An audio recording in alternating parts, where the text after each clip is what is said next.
রাজনৈতিক জীবন আগাগোড়া পুরোটাই বিতর্কিত।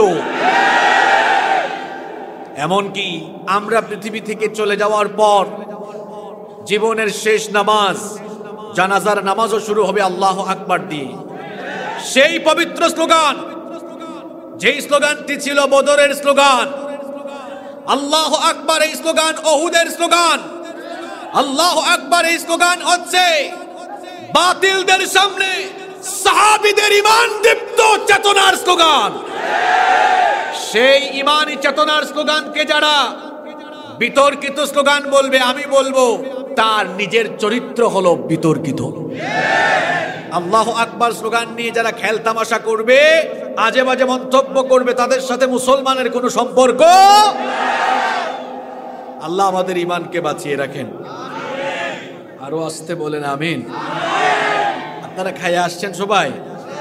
পেছনের সবাইকে তো দেখা যায় না, কথা বলে কি বলে না সেটাও বোঝা যায় না। পেছনে যারা আছেন সবাই খেয়ে দিয়ে আসছেন তো? খুব সুন্দর নাম পোস্টারে দেখছি, সালাত কায়েম পরিষদ। এই নামে কোন সামাজিক সংগঠন, এটা মনে হয় সামাজিক সংগঠন তাই না, সেবামূলক সংগঠন। এই নামে কোন সংগঠন আমি আজকে প্রথম নাম শুনলাম, আলহামদুলিল্লাহ। এই এলাকায় সালাত কায়েম হয়তো, হ্যাঁ, সালাত কায়েম ছাড়া আল্লাহর কাছে সম্মানী হওয়া যাবে?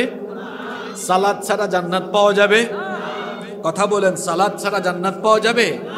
সালাত কায়েম করো, সালাত কায়েম করো, হবে সম্মানী তুমি, হবে জান্নাতি তুমি, দেবে কাল হাসরে শীতল ছায়া আরশে আজিম।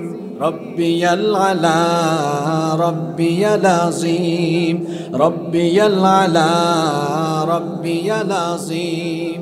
মোমেন তুমি, সালাত তোমার মস্ত পরিচয়, দুনিয়া তোমার আজকে আছে কালকে হবে লয়। আপনারা কি গানের তালে তালে ঢলতেছেন না কথার অর্থ বুঝতেছেন?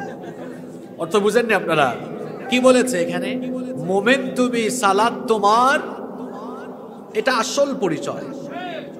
শোনেন এই যুবকরা তাকাবেন, এই জায়গায় যদি এই যে মাঝখানে মাথা কাইটটা ফলাইয়া, মাথা ছাড়া কোন লোকরে যদি তার দেহ এখানে টানিয়ে রাখা হয়, এটা কার দেহ চেনা যাবে?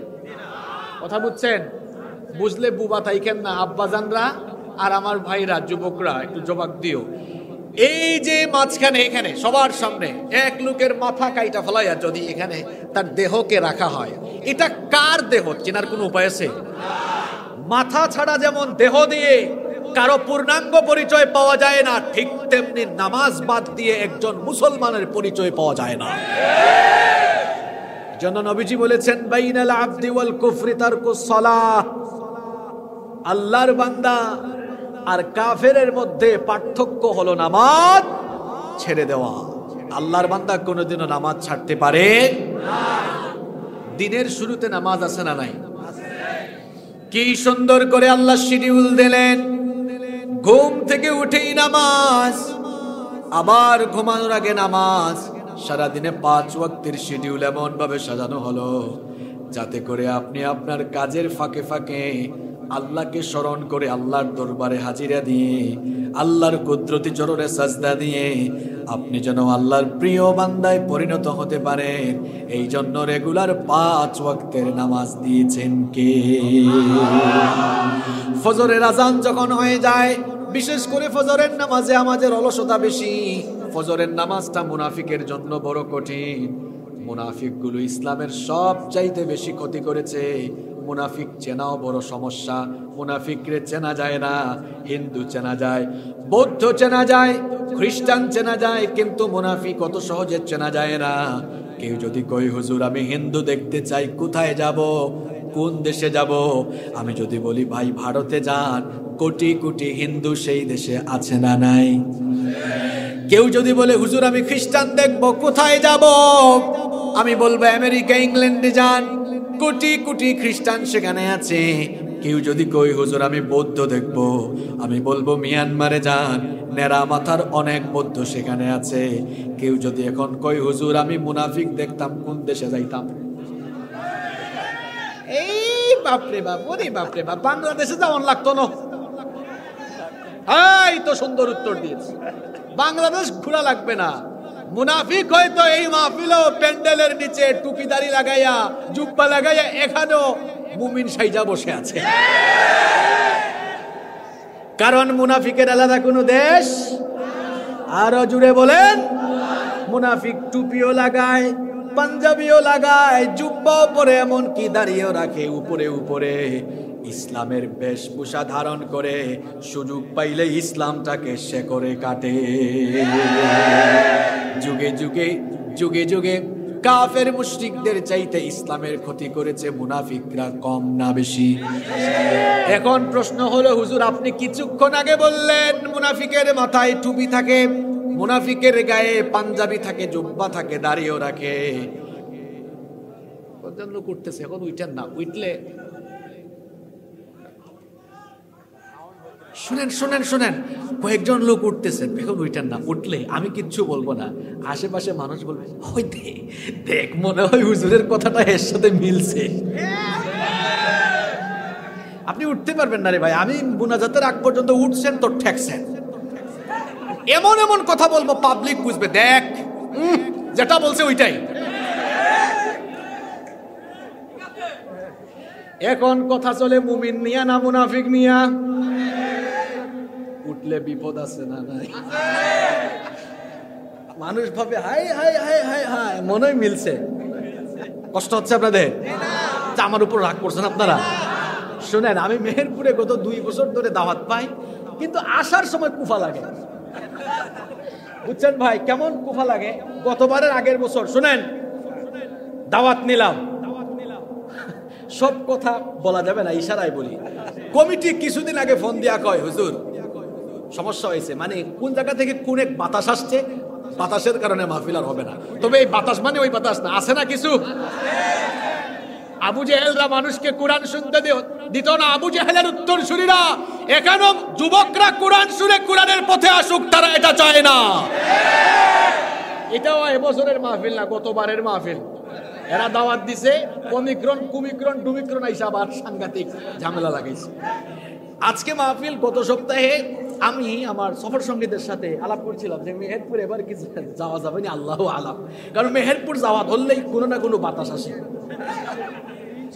আলহামদুলিল্লাহ এবার আসতে পেরেছি, আলহামদুলিল্লাহ। আমি খুশি, আপনারা খুশি না বেজার হইছেন আপনারা? যারা যারা আওয়াজ দেয় না হেরা বেজার নেই। তাহলে আমি বলছিলাম, ও এই জন্য তো আমার ভাইরা আওয়াজ শোনে না, মাইকম্যান ভাই তাড়াতাড়ি ঠিক করে দেন। হ্যাঁ আচ্ছা, শোনেন শোনেন, কষ্ট হচ্ছে আপনাদের? অনেক কথা বাকি আছে, তো ধৈর্য ধরে শুনবেন তো। তাহলে কিছুক্ষণ আগে বললাম মুনাফিকরে এত সহজে চেনা যায় না।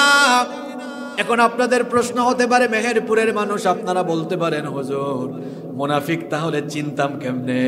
আল্লাহর নবী মুনাফিকদের কিছু খাসলত বলেছেন, খাসলত দেখে মুনাফিককে চেনা লাগবে। আল্লাহর নবী বলেছেন মুনাফিকগুলোর জন্য ফজরের নামাজটা সহজ। শোনেন, কিছুক্ষণ আগে রবিউল ভাই অনেক সুন্দর আলোচনা করেছেন, ওনার কথায় খালি আপনারা ঠিক বলছেন। এখন ঠিক হুজুরের পরে আসছে বেঠিক হুজুর, মানে কি বুঝছেন? আমি আপনাদের মনোযোগ যাচ্ছে এর জন্য বেঠিক কথা বলবো, আপনারা ঠিক করলে ধরা খাবেন। এইটাও ঠিক, সব ঠিক, মেহেরপুরে সব ঠিক, বেঠিক কিছু নাই। তাহলে বুঝে শুনে জবাব দেন। খুব মজার মানুষ আপনারা, আলহামদুলিল্লাহ। মেহেরপুরে আরো বেশি বেশি আসা দরকার ইনশাআল্লাহ। তাহলে আমি বলছিলাম মুনাফিকরে চেনা যায় না, চেহারা সুরত দিয়ে চেনা যায় না, কারণ মুনাফিক কপালের মধ্যে এরকম সাইনবোর্ড লাগায় হাঁটে না, কপালে লেখা মুনাফিক আছে নাকি? পিঠের মধ্যে মুনাফিকের সাইনবোর্ড লেখা নাই, কিন্তু মুনাফিককে তার স্বভাব দিয়ে খাসলত দিয়ে চিনতে হবে। মুনাফিকের জন্য ফজরের নামাজটা সহজ। আরো জুড়ে বলেন। অর্থাৎ মুনাফিকগুলো ফজরের জামাতে আসতে অলসতা করে। ফজরের বাতাসটা বড় স্নিগ্ধ বাতাস, ফজরের বাতাসে মুনাফিকের কোনো গন্ধ নাই। এটা কেবল তারা জানে যারা ডেইলি ফজরের নামাজ পড়ে। দেখবেন ফজরের নামাজের পরে সুন্দর একটা বাতাস গায়ে লাগে, যখনই ওই বাতাসটা গায়ে লাগে মনে হয় যেন গোটা গায়ের মধ্যে রহমত আসে কার তরফ থেকে। এটা যারা ঘুমায় থাকেন তারা পাবেন না। ফজরের নামাজ থেকে আমাদেরকে শয়তান ফিরায় রাখার জন্য সবচাইতে বেশি চেষ্টা করে, কারণ আমরা নামাজে না গেলে হে বেটা শয়তান খুশি না বেজার? আরো জোরে কর। তাইলে আমরা নাক ডাকাইয়া ঘুমায়া এরকম ঘুমায়া শয়তান রে খুশি করবো না আল্লাহ রে খুশি করব? আরো জোরে বলেন। তাইলে আজকা ফজরের নামাজ ছাইরা দিয়া কারে খুশি করছেন? ধরা খাইছে, দেখছেন? শোনেন, আপনারা মন্ত্র চিনেননি, ঝাড়ফুঁক চেনেননি? বেশি না, অসুবিধা নাই, ঝাড়ফুঁক জায়েজ আছে, ঝাড়ফুঁক জায়েজ আছে। তাবিজ এটা ভালো না, ঝাড়ফুঁক অসুবিধা নাই, কোনো অসুবিধা। নবীজি ঝাড়ফুঁক করেছেন, সাহাবীরা ঝাড়ফুঁক করেছেন, কোনো অসুবিধা। এই যে কিছুক্ষণ পর বাড়িতে গিয়ে ঘুমাবেন, আপনারও ঝাড়ফুঁক করবে যে বেটা তার নাম কি?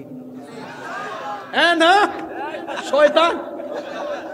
একটু পরে আপনারা ঘুমাবেন না, বাড়িতে ঝাড়ফুঁক দিবে কে? এটা কি আমার বানান কথা? আসেন হাদিস থেকে শোনাই। নবীজি বলেছেন, রাতের বেলা আমরা যখন ঘুমিয়ে যাই, শয়তান ফজরের নামাজটা কাজা পড়াবার জন্য আমাদের ঘাড়ের কাছে এসে 3টা গিট্ট লাগায়। কয়টা? আপনারা কি বলেন, গিট্ট না গিরা বলেন?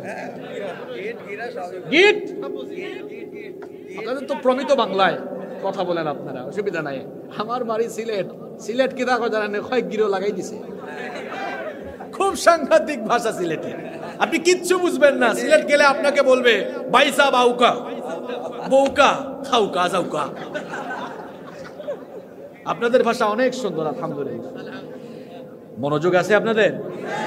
আমি বলছিলাম, যখন আমরা ঘুমাতে যাই তখন আমাদেরকে ঝাড়ফুঁক দেয় কে? আর একটু জোরে বলেন। ঝাড়ফুঁক দেওয়ার উদ্দেশ্য কি? ফজরের নামাজ কাজা করানো। জোরে কোন ওয়াক্তের নামাজ কাজা করানো? শয়তান ঘাড়ের মধ্যে এসে গিরা লাগায় কয়টা? প্রত্যেকটা গিরায় শয়তান একটা মন্ত্র পড়ে ফু দেয়। আবার ছু মন্ত্র, ছু এটা বলে না, তার একটা মন্ত্র আছে। শয়তান বলে, রাত অনেক লম্বা, তুই আরাম করে ঘুমা। ফজরের আজান যখন দে, দেখবেন সারা রাত ঘুম না লাগলেও শয়তান বেটাটা এমন ফজরের আগে খুব আরাম করে ঘুমের দিকে নিয়ে যায়। ঠিক আছে নি? সারা রাতের ঘুমের চাইতে দেখবেন ফজরের সময়ের ঘুমটা বড় শান্তির ঘুম। ওই সময় শয়তান এসে আপনারে বলে, মুয়াজ্জিন বেটার কাম আজান দেওয়া, তোর কাম নাকে তেল দিয়া ঘুমানো, ঘুমা। রাত অনেক লম্বা, মাত্র আজান হয়েছে, আরেকটু ঘুমা। এরকম যদি আরেকটু ঘুমের মধ্যে ঘুমের ভান ধরে ঘুম পাড়াইতে পারে, সূর্য যদি উঠাই দিতে পারে, শয়তানের লাভ আছে না নাই? শয়তান খালি বলতেছে, তুই ঘুমা রে ঘুমা, আরো সূর্যটা উঠে যাক। লাভ আছে না নাই? এতে লাভ আছে না নাই? শোনেন, ইমানের তৃপ্তিটা কোন জায়গায়? শুনতেছেন আমার কথা আপনারা? ওইদিকে আমার আব্বাজান, আমার ভাইরা শুনতেছেন আমার কথা? ইমানের তৃপ্তি কোন জায়গায়? শোনেন, নবীজি বলেছেন, শয়তানের একটা গিরা ছুটে যাবে। আল্লাহর বান্দা যদি আল্লাহকে ভয় করে, শীতের দিনে লেক কম্বল ফেলে দিন, অথবা গরমের দিনে আরামের বিছানা থেকে সাথে সাথে উঠে গিয়ে বান্দা যখন বিছানা থেকে উঠে দাঁড়াবে, সঙ্গে সঙ্গে শয়তানের একটা গিরা ছুটে যাবে। গিরা দিছে কয়টা? ছোটাইছেন কয়টা? এখন আপনারা বলবেন, হুজুর ছুটছে, এটা বুঝতাম কেমনে? না, বুঝা যায়। শোনেন, যখন আপনি দেখবেন উঠার আগ পর্যন্ত দেখবেন শরীরটা খুব ভারী লাগতেছে, শীতের দিনে উফ আরেকটু ঘুমাই। আর যখন আপনি উঠে যাবেন দেখবেন শীত চলে গেছে, দিলের মধ্যে সাকিনা, আল্লাহর তরফ থেকে প্রশান্তি চলে এসেছে। সুবহানাল্লাহ। নিজেই বুঝবেন আমার ভালো লাগতেছে। এরপরে আপনি যখন ওযু করতে যাবেন, যখনই আপনি ওযু করে ফেলবেন, সঙ্গে সঙ্গে শয়তানের লাগানো 2 নাম্বার গিরাটাও ছুটায় দিবেন। কি? শয়তান খুশি না বেজার? হায় হায় হায় হায় হায়, করলো কি কাম? এখন শয়তান দেখতেছে, এ নামাজি, এরে ফিরাইতে পারবো না। এখন বেড়াছাড়া লাগাবে, আরেকটা বেড়াছাড়া বুঝেন কি আপনারা? মানে বিশৃঙ্খলা ঝামেলা লাগাবে। শয়তান দেখতেছে, এই লোকটা যদি মসজিদে যায় নামাজ পাবে, নামাজের সওয়াব পাবে কয় গুণ বেশি? আরো জুড়ে বলেন। একা একা নামাজ আদায় করার চাইতে মসজিদে গিয়ে জামাতে নামাজ আদায় করলে কত গুণ বেশি সওয়াব? 27 গুণ শয়তান তখন চিন্তা করে, তাহলে রাগ তোরে আমি 27 গুণ বেশি সওয়াব পাইতে দিব না। তখন শয়তান ধোঁকা দেয়, এখন শীতের দিন বলবে খুব ঠান্ডা, যাইস না, সর্দি হবে, এই নামাজে উঠছত্ত ঘরের ভিতরে পইরা ঘুমাই যা। আর বৃষ্টির দিনে বলবে যাইস না, বৃষ্টি কাদা, ঘুমাই যা।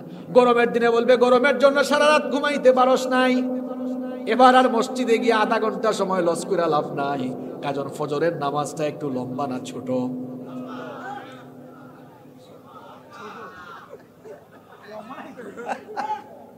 ফজরের নামাজ লম্বা না ছোট? তো শয়তান বলবে তুই এখানেই ঘুমা। এখন শয়তানের ধোঁকায় পড়ে আপনি যদি ঘরের ভিতরে নামাজ পড়ে ফেলেন, শয়তান পরাজিত নাকি আপনি পরাজিত? আরো জোরে বলেন। আমরা শয়তানকে পরাজিত করব না, শয়তানকে বিজয়ী করব। আরো জোরে বলেন। তাহলে প্রশ্ন হলো, আপনারা বলতে পারেন হুজুর, আমার যুবক ভাইরা বলতে পারে হুজুর ফজরের নামাজের জন্য চেষ্টা করে মোবাইলে অ্যালার্ম দেই, উঠতে পারি না, কি করা যায়? শুনেন, এটা লজ্জার কোনো বিষয় না, একটা আমল শিখায় দিই, আমলটা করলে ফজরের নামাজে উঠতে পারবেন ইনশাআল্লাহ। যুবকরা মুখস্থ করো এখন, নবীজির তরিকায় ঘুমাবেন, ঘুমানোর আগে 7টা কাজ করবেন। কয়টা? আরো জোরে বলেন। এখন পড়া দেওয়া লাগবে, এই 7টা সাথে সাথে পড়া দিতে হবে, নইলে খবর আছে। ঘুমানোর আগে 1 নম্বর আমল, ফজরের নামাজে শয়তানকে পরাজিত করার জন্য আমরা রাতে ঘুমানোর আগে আমল করব। কয়টা? 1 নম্বর আমল হলো ফজরের নামাজে ঘুমানোর আগে আমরা রাতের বেলা ঘুমানোর আগে 1 নম্বরে ওযু করব। সবাই জুড়ে বলতে হবে, জুড়ে পেছন থেকে আওয়াজ আসতে হবে। ঘুমানোর আগে 1 নম্বর আমল করব, আমলের নাম কি? প্রশ্ন হলো হুজুর ওযু করব কেন? কারণ আপনি ঘুমের মধ্যে মারা যেতে পারেন কিনা? ওযু করে যদি আপনি ঘুমায় যান, ঘুমের মধ্যে যদি মারা যান, ওযুর বরকতে আপনাকে জান্নাত দিয়ে দিবেন কে? তাহলে ঘুমানোর আগের 1 নাম্বার আমলের নাম আরো জোরে। 2 নাম্বার আমল, সবার ঘরের ভেতরে কোরআনে কারীম আছে কিনা? মাহবুবটা কি আসছেন? আমার মাহবুবদের জন্য এই ওয়াজ জায়গা হচ্ছে না। সুবহানাল্লাহ, আল্লাহ কবুল করেন, আল্লাহ আমার মা বোনদের গুনাহ মাফ করে দেন। 2 নাম্বার আমলের কথা বলছিলাম, কোরআন সবার বাড়িতে আছে তো? কোরআনটা খুলবেন, কোরআন খুলে আপনারা একটা সূরা পড়বেন। এই সূরা রেগুলার ঘুমানোর আগে পড়তেন আমার আপনার প্রিয় নবী মুহাম্মাদুর রাসূলুল্লাহ সাল্লাল্লাহু আলাইহি ওয়াসাল্লাম। দেখি তো কে জানে সূরাটার নাম কি? এই এলাকায় কি ওয়াজ করতাম সব জানে এরা। সূরাতুল মুলক। নবীজি বলেছেন ঘুমানোর আগে কেউ যদি সূরা মুলক পড়ে ঘুমাতে যায়, রাতের বেলা যদি ওই লোকটা ঘুমের মধ্যে মারা যায়, কবরে রাখার পরে ওই লোকটাকে কবরের শাস্তি থেকে বাঁচিয়ে জান্নাত দিয়ে দিবেন কে? তাহলে ঘুমানোর আগে ফজরের নামাজটা কাজা না করার জন্য ঘুমানোর আগে আমল করব কয়টা? আস্তে বলবেন না, জুড়ে বলেন কয়টা? 1 নাম্বার। আপনারা এই চুয়াডাঙ্গায় যে তাজা তাজা শাকসবজি খান, এটার প্রমাণ হচ্ছে এটা। মেমোরি দেখছেন এদের? সব ইনস্টল ডাউনলোড হয় খুব সাংঘাতিক স্পিডে, সব মনেও থাকে। আবার ভাইরাসও আক্রান্ত করতে পারে, কারণ খায় তো তাজা, এজন্য চেহারাও তো খুব মাশাআল্লাহ অনেক সুন্দর, আলহামদুলিল্লাহ। 1 নাম্বার। 2 নাম্বার একটা সূরা পড়ব, সূরার নাম। 3 নম্বরে আমরা আয়াতুল কুরসি পড়ব। কি পড়ব? আয়াতুল কুরসি পড়বেন। 4 নাম্বার আমল হলো 3টা কুল পড়বেন। কয়টা কুল? 1 নাম্বার কুল হচ্ছে কুল হুয়াল্লাহু আহাদ। 2 নাম্বার কুল হচ্ছে কুল আউযু বিরাব্বিল ফালাক। 3 নাম্বার কুল হচ্ছে কুল আউযু বিরাব্বিন নাস। এই সূরাগুলো পড়ে নিজের গায়ে ঝাড় ফুঁক দেন, একটু ফু মারেন, দেখবেন ঘুমের মধ্যে অনেক রে বুবাজিনে ধরে আছে না নাই? এগুলো আপনার আর কোনো ক্ষতি করতে পারবে না। কয়টা আমল বললাম? আরো জোরে বলেন। 5 নম্বর আমল হলো সাইয়্যিদুল ইস্তিগফার করবেন। সাইয়্যিদুল ইস্তিগফার পরে তারপরে ঘুমাবেন, কারণ সাইয়্যিদুল ইস্তিগফার হলো সবচাইতে দামি ইস্তিগফার। নবীজি বলেছেন এই ইস্তিগফার করে বান্দা যখন ঘুমায়, ঘুমের মধ্যে মারা গেলে তাকে জান্নাত দিবেন কে? আমল বললাম কয়টা? 6 নাম্বার আমল হলো ঘুমানোর সময় শয়তানি তরিকায় ঘুমাবো না নবীর তরিকায় ঘুমাবো? তাহলে নবীর তরিকা কোনটা? নবীজি কোন কাতে ঘুমাইতেন? 6 নাম্বার আমল, নবীজি ডান কাতে ঘুমাতেন, আমরা বাম কাতে ঘুমাবো। কোন কাতে? 7 নাম্বার আমল হলো ঘুমাবার সময় কার নামে ঘুমাবো? আল্লাহর নামে ঘুমানোর জন্য সুন্দর একটা দোয়া আমাদেরকে আল্লাহ শিখিয়েছেন, নবী আমাদেরকে শিখিয়েছেন। দোয়াটা হলো বিসমিল্লাহি আলা বারাকাতিল্লাহ। তাইলে কি? মাশাআল্লাহ, আমি জানি না, আমারে শিখাই দিয়েছেন আপনারা। আল্লাহুম্মা বিসমিকা আমুতু, আমরা বললাম আল্লাহুম্মা, হে আল্লাহ, বিসমিকা আমুতু, তোমার নামে মারা যাচ্ছি, কারণ ঘুম এটা এক প্রকার মওত। এই যে আমল বললাম কয়টা? 7 নাম্বার আমলে এসে কি বললাম? সুবহানাল্লাহ, দেখেন বলতেছি আল্লাহ আমি তোমার নামে ঘুমাচ্ছি, তোমার নামে আবার আমি জিন্দা হব। সুতরাং পারলে বাংলায়ও বলবেন আল্লাহ ঘুমায় যাচ্ছি ফজরের না, যেহেতু তোমার নামে ঘুমাচ্ছি, আমারে ফজরের সময় জাগায় দেওয়ার দায়িত্ব কার? আল্লাহর কসম, এই 7টা আমল করে রাত 3টায় 3:30টায় ঘুমাবেন, ফজরের যদি 1 ঘন্টাও বাকি থাকে দেখবেন 1 ঘন্টা পর ঠিকই আল্লাহ আপনার জাগায় দেওয়ার মালিক কে? আল্লাহ আপনার জাগায় দিবে। কয়টা আমল? যুবকরা শুনছো? যুবকরা শুনছো? তোমরা তো ফজরের নামাজ কাজা করো বেশি। যেই দিন মুসলমানদের জুমার নামাজ আর ফজরের নামাজে মুসল্লি সমান সমান হবে, সেই দিন গোটা দুনিয়াতে ইসলাম কায়েম হয়ে যাবে। ইসলাম কায়েম করতে চান, স্লোগান দিয়া পারবেন না আপনারা। যেই দিন, আচ্ছা আজকে তো জুমাবার ছিল, হুজুর আজকে আপনার মসজিদে জায়গা হয়েছে নি? মানে একদম ফিল আপ ছিল। ফজরের নামাজে তো মনে হয় 2 কাতারও হয় না, হয়তো আপনাদের মেহেরপুরে হয়, আমার এলাকায় হয়। যেই দিন মুসলমানরা জুমার নামাজের মতো ফজরের নামাজও মসজিদ কানায় কানায় পরিপূর্ণ করে ফেলবে, সেই দিন থেকে ইসলামের বিরুদ্ধে কথা বলার একটা লোক পৃথিবীতেও খুঁজে পাওয়া যাবে না ইনশাআল্লাহ। হেরা ভালো করেই জানে, হেরা ওয়াক্তিয়া নামাজি, সাপ্তাহিক নামাজি। নামাজি আছে কয়েক প্রকার, বলবো আমি।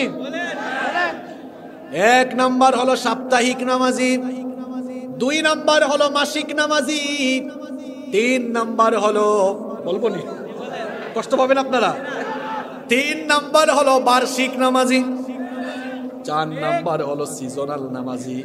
তাইলে বলেন তো নামাজি হইল কয় প্রকার? আরো জোরে, হে কিরে ভাই, এটা কি সাপ্তাহিক না মাসিক? এটা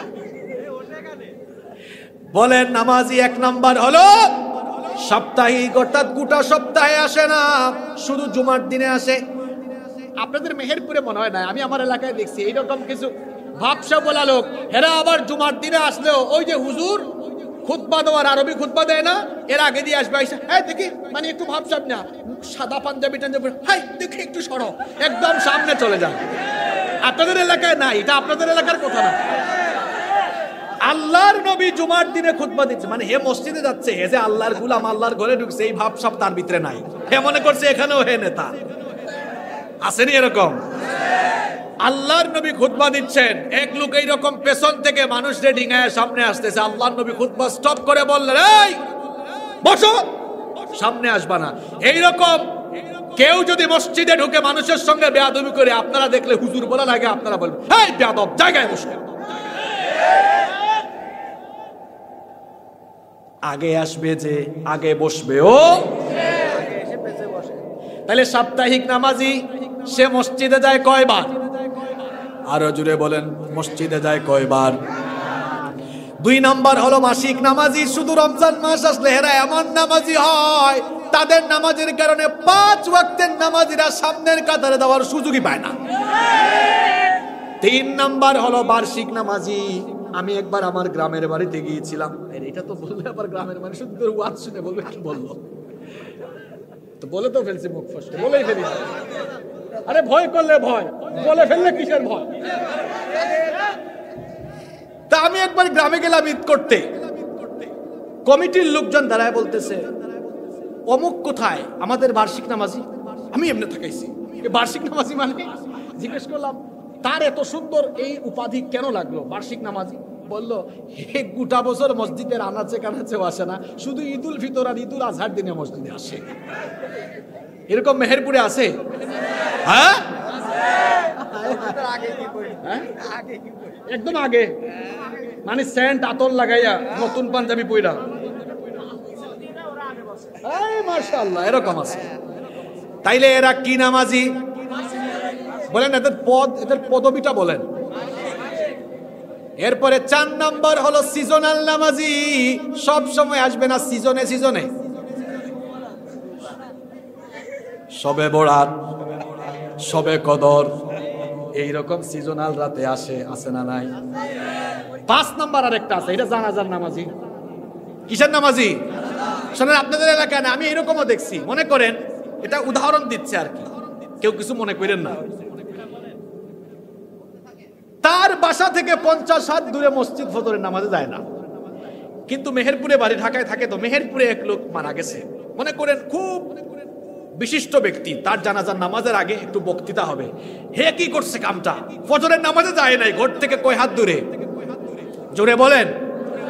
কিন্তু এই লোকটার জানাজার নামাজের আগে, মেহেরপুরে এক লোক মারা গেছে, তার জানাজার নামাজের আগে বক্তৃতা দেওয়ার সুযোগ আছে। এই জন্য ঢাকা থেকে গাড়ি চালাইয়া 6 ঘন্টা জার্নি করে চলে আসলে। বুঝলাম না, লোকটা ফজরের নামাজে 50 হাত দূরে গেল না, আর 6 ঘন্টা জার্নি করে মেহেরপুরে চলে আসলো। তার মতলবটা কোথায়? মতলব হলো ফজরের নামাজের আগে বক্তৃতা দেওয়ার সুযোগ নাই, জানাজার নামাজের আগে বক্তৃতা দেওয়ার সুযোগ আছে। আছে এরকম? তাইলে নামাজি বললাম কয় প্রকারের? আরো জোরে বলেন। 1 নাম্বার হলো সাপ্তাহিক, 2 নাম্বার হলো মাসিক, 3 নাম্বার হলো বার্ষিক, 4 নাম্বার সিজনাল, 5 নাম্বার জানাজার নামাজি। বলেন তো দেখি, 5 ওয়াক্তের নামাজি এরা জান্নাতের গন্ধ পাবে নাকি? এদিকে আমার কথা। এবার আল্লাহ বলছেন, শোনো, জান্নাতি মোমেন কারা? জান্নাতি কোরআনুল কারীমের 23 নাম্বার সূরা। সবাই জুড়ে বলেন কত নাম্বার সূরা? আস্তে বলবেন না, জুড়ে বলেন কত নাম্বার সূরা? কোরআনুল কারীমের 23 নাম্বার সূরা সূরাতুল মুমিনুনের শুরুতে আল্লাহ তাআলা জান্নাতি মুমিনদের গুণাবলী বর্ণনা করেছেন। জান্নাতি মুমিনদের গুণাবলী বর্ণনা করতে গিয়ে আল্লাহ তাআলা শুরু করেছেন নামাজ দিয়ে, শেষও করেছেন নামাজ দিয়ে। আল্লাহ তাআলা বলেছেন, কদ আফলাহাল মুমিনুনাল্লাযীনা হুম ফি সালাতিহিম খাশিউন। Successful indeed are the believers, those who humble themselves in their prayer. সফল কাম হয়েছে তারা নামাজে বিনয় খুশু অবলম্বন করে যারা। রব্বুল আলামিন সফল কাম মুমিনদের গুণাবলী বর্ণনা করতে গিয়ে 1 নম্বরে নামাজের খুশুয়ের কথা বললেন। এরপরে ধারাবাহিকভাবে আরো কয়েকটি গুণাবলীর কথা বলে আল্লাহ তাআলা শেষও করেছেন নামাজ দিয়ে, ওয়াল্লাযীনা হুম আলা সালাওয়াতিহিম ইউহাফিজুন। আর যারা তাদের 5 ওয়াক্তের নামাজের যথাযথ হেফাজত করে, অর্থাৎ দৈনিক যারা 5 ওয়াক্ত নামাজ পড়ে, আল্লাহ তাদের ব্যাপারে বললেন, উলাইকা হুমুল ওয়ারিসুনাল্লাযীনা ইয়ারিসুনাল ফিরদাউসা হুম ফিহা খালিদুন। কোন বাবা মারা যাওয়ার পরে ওই বাবার সন্তানগুলো যেমন বাবার সম্পদের ওয়ারিস অটোমেটিক্যালি হয়ে যায়, ঠিক তেমনি ভাবে 5 ওয়াক্তের নামাজিরা এরাও দুনিয়া থেকে চলে গেলে ঠিক তেমনি ভাবে আল্লাহর জান্নাতুল ফেরদাউসের ওয়ারিস হয়ে যায়। পড়লে নামাজ, রাখলে রোজা, আল্লাহ রাসূল পাবে সোজা, হালকা হবে পাপের বোঝা, করলে ইবাদত পাবে তুমি রোজ হাসরে প্রতিদানে জান্নাত, প্রতিদানে জান্নাত, প্রতিদানে জান্নাত।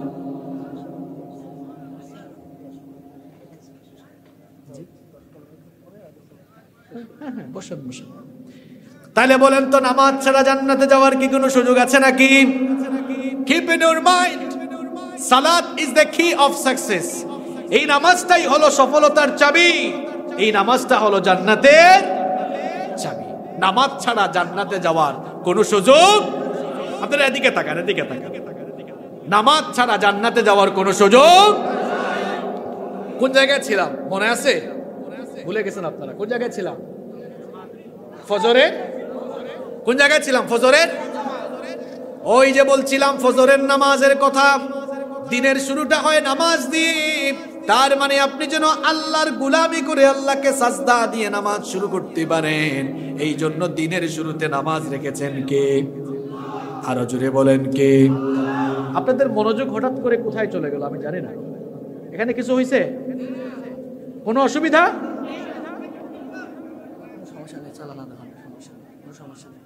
কি কোনো সমস্যা? না না, কোনো সমস্যা নেই, কোনো সমস্যা নেই, কোনো সমস্যা নেই, কোনো সমস্যা নেই। কেউ আসছেন এখানে? ঠিক আছে, জি জি, তাহলে শোনেন, তাহলে বলছিলাম ফজরের নামাজের কথা। শোনেন বাবারা ভাইরা, 11টা হয়ে গেছে। শোনেন 15-20 মিনিটের বেশি তো কথা বলা যাবে না, এমনিতেই 11টা হয়ে গেছে, কিন্তু আপনারা যদি এদিক ওদিক তাকান তাহলে হবে। আমি ছিলাম কোন জায়গায় বলেন? কোন নামাজে ছিলাম? পয়েন্ট ভিত্তিক আলোচনা করছি। ওই যে ফজরের নামাজের কথা বলছিলাম। তাহলে শয়তানি শুরু হয় কখন থেকে? কখন থেকে? তাহলে দিনের শুরুতেই যদি আপনি নামাজটা কাজা করেন, বলেন তো আল্লাহরে খুশি করলেন না শয়তানরে খুশি করলেন? আমরা দিনের শুরুতে, রাত শেষ হবে দিন শুরু হবে, দিনের শুরুতে আমরা খুশি করব কাকে? আসতে বলবেন না, শরীরের সবটুকু শক্তি গলার মাঝখানে এনে আওয়াজ ছেড়ে বলেন, দিনের শুরুতে আমরা খুশি করব কাকে? দিনের শুরুতে যদি আমরা আল্লাহকে খুশি করতে চাই, তাহলে ফজরের নামাজে আমরা ঘুমাবো না মসজিদে যাব? আমার যুবক ভাইরা শোনো, শয়তান তোমাদেরকে সবচাইতে বেশি নামাজ থেকে ফেরানোর চেষ্টা করে, কারণ তোমাদের সাজদার দাম আল্লাহর কাছে কম না বেশি? শোনো আমার কলিজার টুকরা যুবক তরুণ ভাইরা, তোমরা যারা স্কুল কলেজ ইউনিভার্সিটিতে পড়ো, তোমরা মনোযোগ দিয়ে শোনো। শয়তানের প্রথম টার্গেট হলো তোমরা, কারণ তোমাদের এই বয়সের সাজদার দাম আল্লাহর কাছে অনেক বেশি। কত বেশি? এই যে এখন ইয়াং ছেলেরা, এরা যখন দেখবেন হাঁটে, এই দিক দিয়ে তারা যদি হেঁটে যায়, হাঁটার একটা আওয়াজ আছে, মনে হয় যেন মাটি কাঁপতেছে। যুবক, তুমি যখন হাঁটো, তোমার হাঁটাই শুধু এই মেহেরপুরের মাটি কাঁপে না, তুমি যখন মসজিদে গিয়ে আল্লাহকে সাজদা দাও, তোমার সাজদায় খোদার কসম আল্লাহর আরশ কাঁপে। তোমার সাজদার দাম আছে, বহুত দাম, বহুত দাম। যুবকের ইবাদতের বেশি দাম। এই জন্য আমার কলিজার টুকরা যুবক ভাইয়েরা শোনো, আমাকে যখন 4 কিলোমিটার থেকে এগিয়ে আনতেছিল, সবাইকে দেখলাম যুবক, মনটা ভরে গিয়েছে আমার এদেরকে দেখে, কারণ ইসলাম এই যুবকদের মাধ্যমে শক্তিশালী হয়েছে। এই যুবকগুলোকে যদি নামাজি বানানো যায়, এই যুবকগুলোকে যদি মাদক থেকে, সন্ত্রাস থেকে ফেরানো যায়, একদিকে সমাজ যেমন সুন্দর হবে, রাষ্ট্রে যেমন একটা সুন্দর ভারসাম্য ফিরে আসবে, ঠিক তেমনি ভাবে সবগুলো যুবক নৈতিকতা সম্পন্ন হয়ে যাবে। আজ আমার যুবকগুলো মাদকের দিকে চলে যাচ্ছে, যুবকগুলো মাদকাসক্ত হয়ে যাচ্ছে, কলেজ বিশ্ববিদ্যালয়ের ছেলেরা মাদকাসক্ত হয়ে যাচ্ছে। বিশেষ করে শহরে পড়ুয়া ছেলেরা অনেক সময় তারা দেখা যাচ্ছে কারো কারো উস্কানিতে জঙ্গিবাদের দিকেও তারা চলে যাচ্ছে। জঙ্গিবাদের সাথে ইসলামের কোনো সম্পর্ক আছে? জোরে বলতে হবে। বোমাবাজির সাথে, জঙ্গিবাদের সাথে ইসলামের কোনো সম্পর্ক আছে? ইসলাম আর জঙ্গিবাদ এক জিনিস নয়। ইসলাম এসেছে জঙ্গিবাদের শেকড়কে কেটে ফেলার জন্য। মাদকের সাথে ইসলামের সম্পর্ক নাই। হায় হায় হায়, যুবকরা মাদকাসক্ত হয়ে যাচ্ছে। প্রশাসন একতরফা কাজ করছে, সরকার কাজ করছে মাদক থেকে ফেরাবার জন্য, কিন্তু মাদক দিন দিন বেড়ে যাচ্ছে। আমার কলিজার টুকরা যুবক ভাইরা শুনো, তোমাদের এই বয়সে মাদক সেবন করে তোমাদের যৌবনটাকে নষ্ট করার বয়স এখন নয়। এই সময় হচ্ছে পড়াশোনার বয়স, এই সময় হলো গবেষণার বয়স, এই সময়টা হলো নামাজের সময়, এই সময়টা হলো মা বাবার খেদমতের সময়। ফজরের আজান যখন হয়ে যায় তখন নামাজে দৌড়াও। তোমাদের সাজদার কত দাম শোনো। একটা দুইটা হাদিসের কিতাব নয়, 3টা হাদিসের কিতাবে এই হাদিস বর্ণিত হয়েছে। বুখারী, মুসলিম, তিরমিজি, বিখ্যাত হাদিসের 3টি গ্রন্থে এই হাদিস বর্ণিত হয়েছে। নবীজি বলেছেন, সাবাতুন ইউযিল্লুহুমুল্লাহু ফি যিল্লিহি ইয়াওমা লা যিল্লা ইল্লা যিল্লু। নবীজি বলেছেন 7 শ্রেণীর মানুষকে কিয়ামতের দিন রব্বুল আলামিন তার আরশের ছায়ার নিচে জায়গা দিবেন, যেদিন আল্লাহর আরশের ছায়া ছাড়া আর কোনো ছায়া থাকবে না। তাদের মধ্যে এক শ্রেণীর মানুষ হলো ওয়াশাবুন নাশাআ ফি ইবাদাতিল্লাহ, ওই যুবকরা, যেই যুবকরা যৌবনকালে আল্লাহর ইবাদত করে আল্লাহর সিজদা করে কাটিয়েছে যারা, সেই সকল যুবকদেরকে কিয়ামতের দিন আল্লাহ তাআলা ডেকে ডেকে তার আরশের ছায়ার নিচে জায়গা করে দিবে। আমার কলিজার টুকরা যুবক ভাইরা শোনো, ফজরের নামাজে ঘুমায়ও না। তোমাদের কারো কারো অভ্যাস খারাপ আছে। তোমরা যারা পড়াশোনা করো, তোমরা রাত জেগে পড়াশোনা করো 1টা 2টা পর্যন্ত, আজকে থেকে এটা করবা না। বিজ্ঞানসম্মত কথা শোনো, আমার কথা শোনো। পড়াশোনা শেখায়ও না। আমি নিজে স্কুলে পড়েছি, মাদ্রাসায়ও পড়েছি, ইউনিভার্সিটিতেও পড়েছি, আলহামদুলিল্লাহ। কোন ক্লাসে A+ ছাড়া অন্য কিছু পাই না, আলহামদুলিল্লাহ। তো পড়াশোনা শিখায়ও না আমাদেরকে। শোনো, পড়াশোনা কেমনে করবা শোনো। রাত জেগে পড়াশোনা করো না, রাতে তাড়াতাড়ি ঘুমাবা। রাতের আলোর সাথে ঘুমের সম্পর্ক আছে। ঘুমাবা, আর্লি ঘুমাবা, তাড়াতাড়ি উঠবা, ফজরের নামাজ পড়ে পড়ার টেবিলে বসবা, ভালো রেজাল্ট সারা জীবন করবা। পৃথিবীর বিখ্যাত বিখ্যাত ইউনিভার্সিটিগুলোতে তোমার জায়গা হবে ইনশাআল্লাহ। আসো বিজ্ঞান দিয়া বুঝাই। আমরা যখন সকালবেলা ঘুম থেকে উঠে সন্ধ্যা পর্যন্ত কাজ করি, আপনাদের কষ্ট হচ্ছে বাবারা, যুবক ভাইরা কষ্ট হচ্ছে? সারাটা দিন সকাল থেকে সন্ধ্যা পর্যন্ত কাজ করলাম। এই যে এখন আমরা এখনো কেউ ঘুমাই নাই, বলেন তো আমি সহ আপনাদের সবার ব্রেইন এখন সবল আছে না ক্লান্ত? আসলে ক্লান্ত না? সন্ধ্যাবেলায় ক্লান্ত এই ব্রেইন নিয়ে যখন আপনি পড়তে বসবেন, এটা তো উইক হয়ে আছে, এর মেমোরাইজিং ক্যাপাসিটি কমে গেছে। যুবকরা ডাউনলোড আর ইনস্টল ভালো বুঝো, তাই না? অর্থাৎ ডাউনলোডিং আর ইনস্টলিং পাওয়ারটা, ইনস্টলিং ক্যাপাসিটি এখন কমে গেছে, কারণ সে সারাদিন কাজ করতে করতে ক্লান্ত। বিজ্ঞান বলে যখন আমরা ঘুমিয়ে যাই, ঘুমানোর কারণে আমাদের ব্রেইনটা সারাদিনের সেই ক্লান্তি থেকে মুক্তি পায় এবং ব্রেইন তার সতেজতা পুনরায় ফিরে পায়। ব্রেইনটা সতেজ হয়, সজীব হয়। সকালবেলা যখন আমরা ঘুম থেকে জাগি, রিফ্রেশ ব্রেইন নিয়ে ঘুম থেকে উঠি। এখন যুবকরা বলো তো, সকালবেলা যখন ঘুম থেকে রিফ্রেশ ব্রেইন নিয়ে উঠলা, এখন এই ব্রেইনের ডাউনলোড ক্যাপাসিটি, ইনস্টলিং ক্যাপাসিটি গতকাল সন্ধ্যাবেলার চাইতে সকালবেলা এখন কম না বেশি? আরো সুন্দর করে বুঝাই। ওয়াইফাই আছে না সবার বাসায়? আচ্ছা, একটা ওয়াইফাই যদি 20 জন মিলে চালায়, ওয়াইফাই স্পিড তখন স্ট্রং না উইক? জোরে বলেন, স্ট্রং না উইক? যখন একা একজন, মনে করেন প্রধান অতিথি সাহেব, তিনি তার বাসায় একটা ওয়াইফাই একা তিনি ইউজ করেন, তার মানে উনি স্পিড খুব ভালো পাবেন। যুবক ভাইরা শোনো, ক্লান্ত ব্রেইন নিয়ে সন্ধ্যার পরে পড়তে বসলে তুমি যা মুখস্থ করবা, সকালবেলা ফজরের নামাজের পরে ফজরের স্নিগ্ধ বাতাস গায়ে লাগিয়ে, আল্লাহর রহমতটা গায়ে লাগাইয়া পড়ার টেবিলে বসবা, আল্লাহর কসম তুমি রাতের বেলা যা পড়া মুখস্থ করতা, এর চাইতে 1000 গুণ পড়া সকালের 2-3 ঘন্টায় তুমি মুখস্থ করতে পারবা। আমরা সারা জীবন এভাবেই পড়াশোনা করে আসছি। কতটুকু তোমরা সামান্য পড়াশোনা করে যে ফুটানে দেখাও। এই যে আমরা ইংরেজি, বিজ্ঞান, কোরআন, হাদিস সব পড়ছি, এত ঠেলা সামলাইছি। অনেকে আবার মাদ্রাসার ছেলে পেলেদেরকে বাঁকা চোখে, এরা কি জানে, এরা কি জানে? আপনি জানেন? মাদ্রাসায় গিয়া দেখেন মিয়া, আপনি ইংরেজি পড়ছেন, স্কুল কলেজে ফুটানি দেখান। এখনকার হুজুররা অনেক ভালো ইংরেজি জানে, একদম ব্রিটিশদের মতো প্রোনাউন্সিয়েশন, খুব চমৎকার ইংরেজি জানে। আপনি প্রমিত বাংলায় কথা জানেন, হেরাও পারে। বিজ্ঞান জানেন তো অনেক ভালো বিজ্ঞান জানে, কারণ কোরআনের ভেতরে বিজ্ঞান আছে না নাই?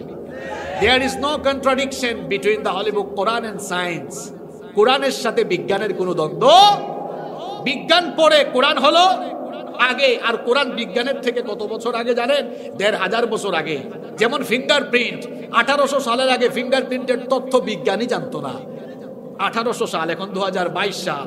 আর ১৫০০ বছর আগে কোরআনের ভেতরে সূরা কিয়ামার ৩-৪ নম্বর আয়াতে এই ফিঙ্গারপ্রিন্টের বিজ্ঞানসম্মত ধারণা জেনে দিয়েছেন তিনি কে? তো কোরআন আগে না বিজ্ঞান আগে? আরো জোরে বলেন, কোরআন আগে না বিজ্ঞান আগে? ছাত্ররা যারা কলেজ ইউনিভার্সিটিতে পড়ো, বেশি রাত জাগবা না রাতে তাড়াতাড়ি ঘুমাবা? তোমাদের যৌবন নষ্ট হচ্ছে তো।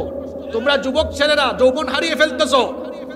রাতের বেলার বেশি রাত করে ঘুমাও, অনেকের গাল ভেঙে গেছে, অনেকের চেহারায় বিচি উঠে গেছে, অনেকের চোখের নিচে ডার্ক সার্কেল হয়ে গিয়েছে, কারণ রাত জাগে।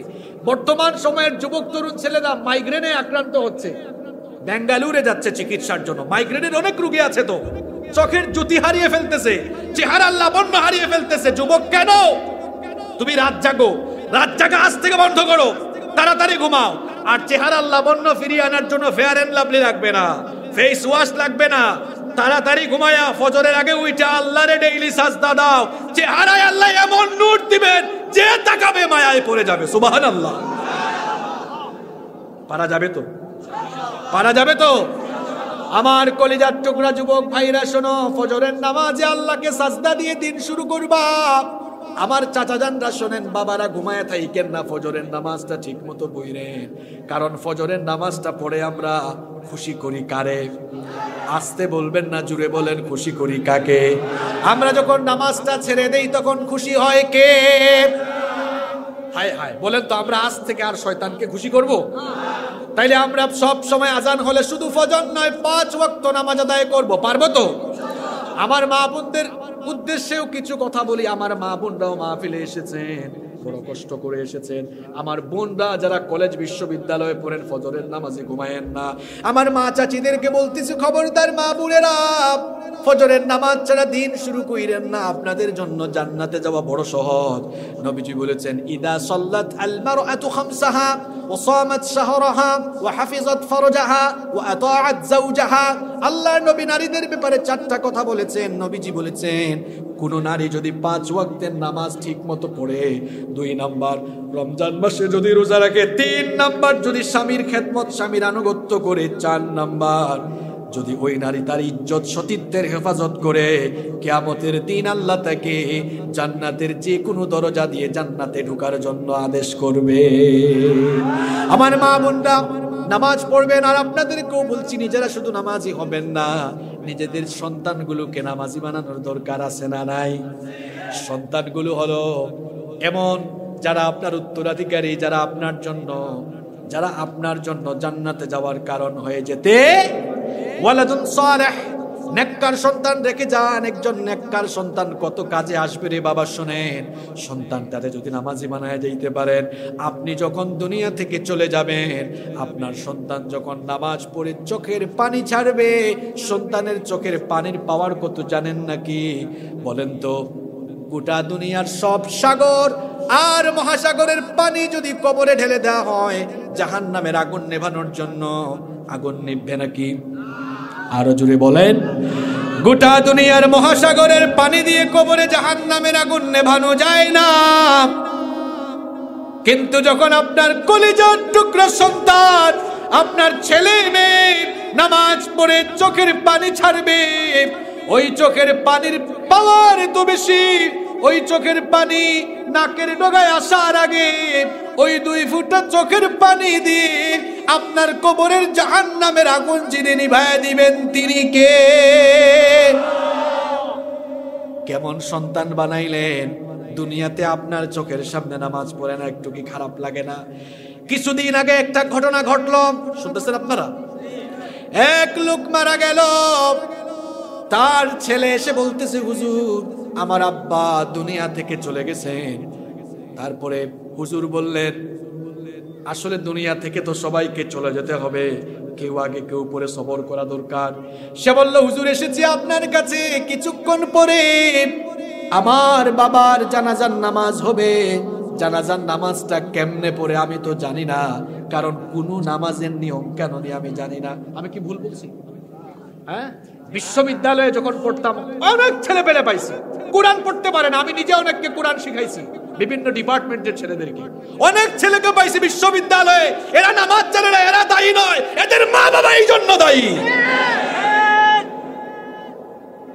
এই দেশে মা বাবার খেদমতের ওয়াজ বহু হইছে, আর মা বাবার খেদমতের ওয়াজ এত বেশি লাগবে না। এখন ওয়াজ লাগবে সন্তান কেমনে লালন পালন করা দরকার, এই ওয়াজ লাগবে।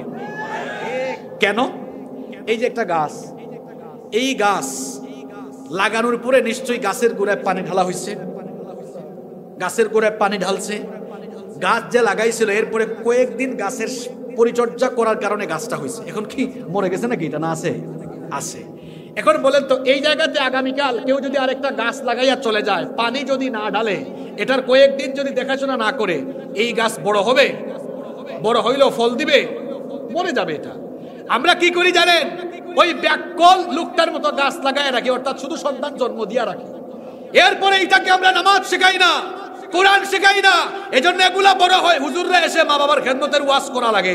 যদি আমরা এই সন্তানগুলোকে জন্মের পরে কোরআন শিখাইতাম, নামাজ শিখাইতাম, আল্লাহর কসম এই সন্তান তার মা বাপকে সারা জীবন মাথায় তুলে রাখতো। আপনি সিস্টেম ঠিক করে রাখে। Teach your children the Holi book Quran. Teach your children the holy book Quran. The holy book Quran will teach your children everything. আপনার সন্তানকে আগে কোরআন শিখান, তার হাতে কোরআন তুলে দেন, দেখবেন এই কোরআন আপনার সন্তানকে গোটা দুনিয়ার সবচেয়ে জ্ঞানী, সম্মানিত, মর্যাদাবান মানুষ বানিয়ে দিবে। এটা কেমন কিতাব! সন্তানকে অ আ ক খ এবিসিডি শেখাইবেন, পড়ে আলিফ বা তা তা শেখাবেন, সবার আগে ডাক্তার বানাবেন। বিশেষ করে মেয়েদেরকে বেশি ডাক্তার বানানো দরকার, কারণ এখন যখন ডেলিভারিতে সিজারে যায় পুরুষ ডাক্তার থাকে, এই জন্য মেয়েরা বেশি ডাক্তার হওয়া দরকার। ডাক্তার হবে ছেলে মেয়ে, ইঞ্জিনিয়ার হবে, লয়ার হবে, কোনো অসুবিধা নাই, কিন্তু কোরআন শিখে এরপরে হবে। যদি ছোটবেলা কোরআন না শিখে ডাক্তার হয়, এটা মানবতাবাদী ডাক্তার হবে না, এটা কসাই ডাক্তার হবে। ছোটবেলা কোরআন না শিখে যদি পুলামাইয়ার ইঞ্জিনিয়ার বানান, এটা ইঞ্জিনিয়ার হইয়া রডের জায়গায় বাঁশ ঢুকাইয়া দিবে। ছোটবেলা যদি কোরআন না শিখাইয়া তারে ব্যারিস্টার বানান, তাহলে মিথ্যা মামলায় টাকার জন্য আইনজীবী হইয়া নিরপরাধ বালুকে ফাঁসির কাস্টে ঝুলাইয়া দিবে। আর যদি কোরআন শিখাইয়া ডাক্তার বানান, ইঞ্জিনিয়ার বানান, ব্যারিস্টার বানান, যা বানান, এটা কাজে লাগবে। এটা কি লাগবে? এজন্য বলছিলাম সন্তানগুলারে কোরআন শিখাবেন। তার আগে বলছিলাম শুধু নিজেরা নামাজি হলে চলবে না, নিজেদের সন্তানগুলোকে নামাজি বানাতে হবে। আমার দিকে তাকান, আমি আমার বাবার জানাজায় ইমামতি করেছি, আলহামদুলিল্লাহ। আমরাও একদিন চলে যাব। এখানে আমরা যারা আছি কেউ কি দুনিয়ায় থাকবো নাকি? থাকবেন? কোন দিন যাবেন? হ্যাঁ বলেন, কোন দিন যাবেন? গতকাল রাতে দুনিয়ায় অনেকে ছিল, আজ রাত তারা, আজ রাতে আমরা আছি, কাল হয়তো নাও থাকতে। যুবকরা বলবে হুজুর আমি মরতাম না, আমি জোয়ান। কিছুদিন আগের একটা ঘটনা শোনায়। আমার চেয়ে বয়সে 6-7 বছরের ছোট ছেলে, সারাদিন সে খেলাধুলা করেছে। শুনতেছেন আপনারা? সারাদিন সে খেলাধুলা করেছে, সন্ধ্যার পরে বন্ধুদের সাথে নাস্তা করেছে, আড্ডা দিয়েছে, রাতের বেলা ঘুমানোর আগে হাতের মধ্যে মেহেদি লাগাইছে। মেহেদি ছিলেন না? এরপরে ঘুমিয়েছে। সুস্থ ছেলে রাতের বেলা ঘুমিয়েছে ঘরের মধ্যে, কিন্তু সকালবেলা ঘর থেকে আর সে বের হতে পারে নাই, তার লাশ বের হয়েছে। হয়তো রাতে ঘুমের মধ্যে স্ট্রোক করে মারা। যুবক, কিসের এত বড়াই করো, তুমি বাঁচবা। আর আমার চাচারা শোনেন, টাকা পয়সার বড়াই কইরেন না, ক্ষমতার বড়াই কইরেন না। এখন মারা গেলে দেখবেন সব কিছু শেষ। টাকা সাথে যাবে না, ক্ষমতা সাথে যাবে না, নেতৃত্ব সাথে যাবে না, যাবে শুধু আমল। বলেন যাবে শুধু, আরো জুড়ে বলেন যাবে শুধু। একটা ছেলেকে পারলে আলেম বানান। সবাইকে আলেম বানাইতে হবে না, 2-3টা ছেলে থাকলে একটারে আলেম বানান। আর যাদের একটা ছেলে আলেম যদি না বানাইতে পারেন, ডাক্তার ইঞ্জিনিয়ার বানাইলেও ছোটবেলায় আগে তারে কোরআনটা হিফজ করান। আমার অনেক বন্ধু মাদ্রাসায় আমার সাথে বলেছে এখন ডাক্তার, মাদ্রাসায় পরে ডাক্তার হওয়া যায় না। আমার 2-3টা ফ্রেন্ড এখন পুলিশে চাকরি করে, আমরা ব্যাচমেট ছিলাম, পুলিশে আছে। তারপরে আপনার ইঞ্জিনিয়ার আছে, ডাক্তার আছে, সবাই মাদ্রাসা। আমার একটা ফ্রেন্ডের সাথে কিছুদিন আগে দেখা হইলো, এখন সে এলজিইডি তে চাকরি করে, সরকারি চাকরি করে, মাদ্রাসার ছাত্র, মাদ্রাসার ছাত্র এরা।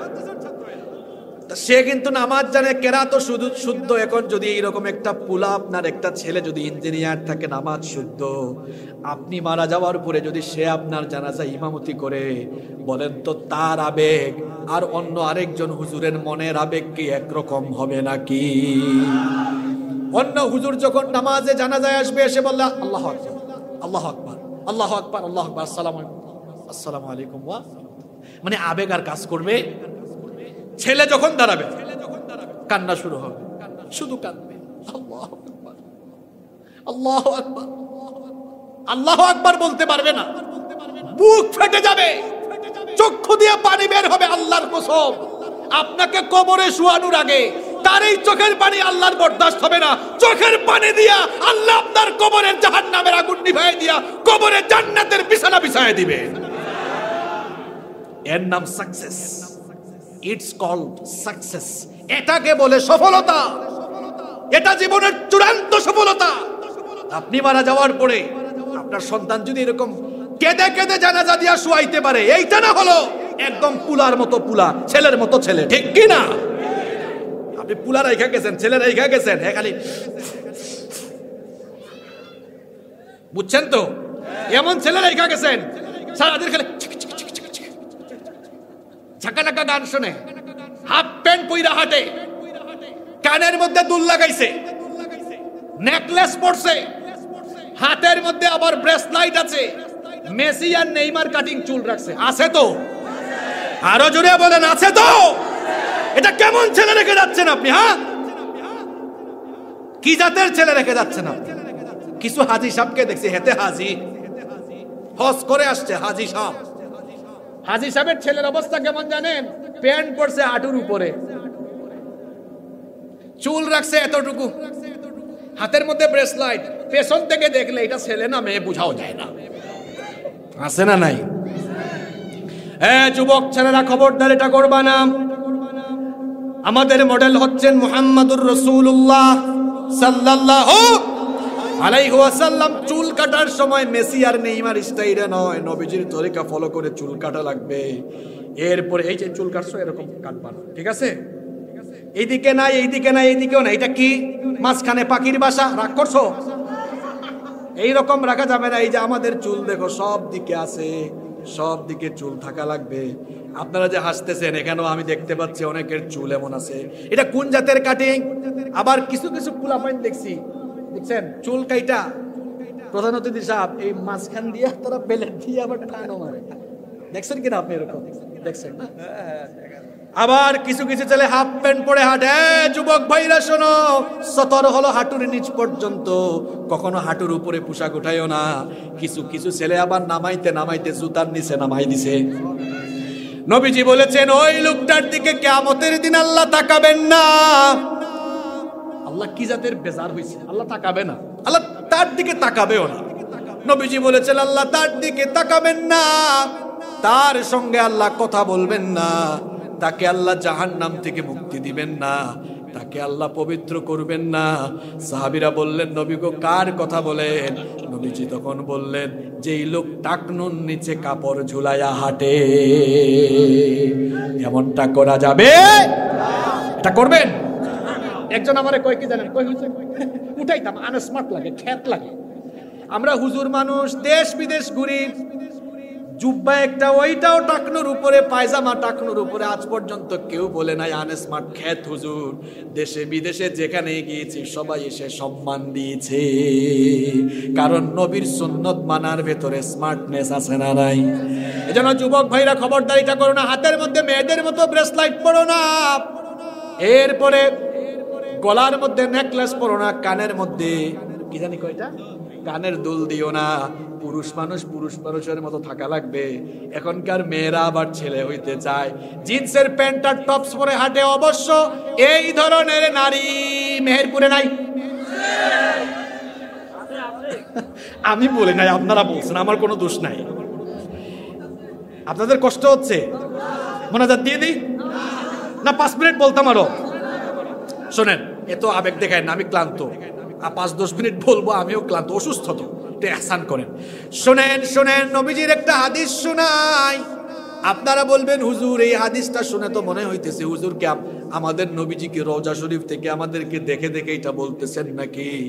নবীজি বলেছেন শেষ জামানার নারীরা এমন হবে, নিসাউহুম কাসিয়াতুন আরিয়াত, শেষ জামানায় কিয়ামতের আগে নারীদের ফিতনা এমন ভাবে বাড়বে, নিসাউহুম কাসিয়াতুন আরিয়াত, কাপড় পরলেও তারা মনে হবে কাপড় পরেও উলঙ্গ আছে।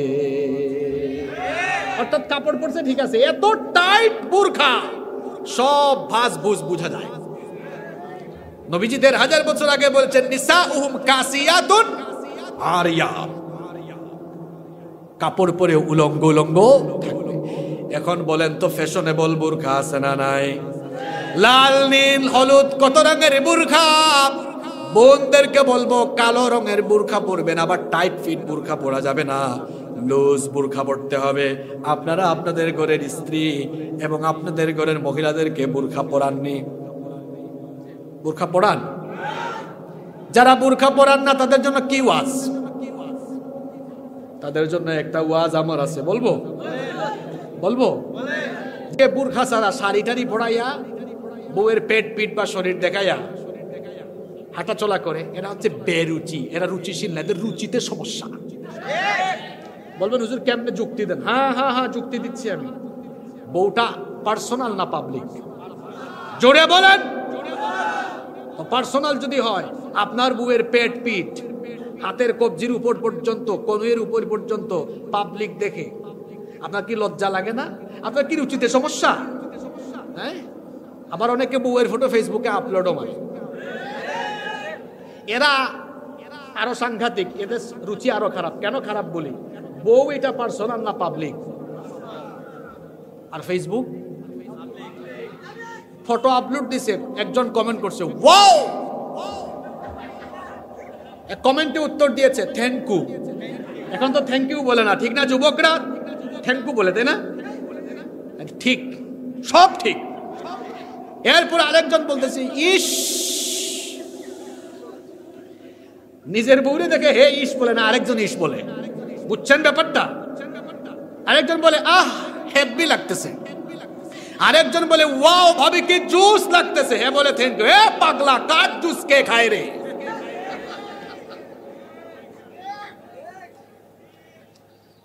তোমার নিজের বউয়ের সৌন্দর্য মানুষ থেকে এরকম কমেন্ট পড়ে, তুমি একটা বেহায়া, বেশরম, নির্লজ্জ, আত্মসম্মান বোধ তোমার মাঝে নাই। আল্লাহ হেদায়েত দান করেন।